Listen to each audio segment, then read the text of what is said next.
दर्शक बंधु समस्त को नमस्कार। मु आज मोर फास्ट ब्लॉग आरंभ करुच्ची। प्रथमे मोर परिचय दूची।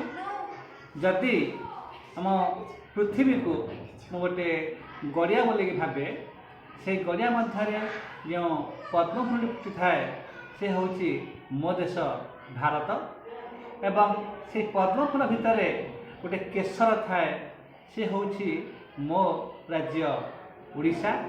से केशर मध्य मो जिला केन्द्रापड़ा डोराबिशी ब्लॉक बेणीपुर पंचायत एवं सदानंदपुर ग्रामर मु जने बासिंदा।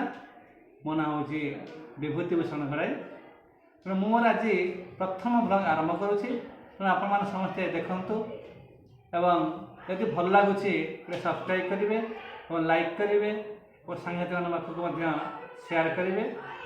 आज आम मो जीवन में जहाँ सब घटना घटुची मु कौन करुच्ची ये सब विषय आपण मान सहित शेयर करी। तेणु आपण मैंने प्रथम शेष पर्यटन देखिए। धन्यवाद।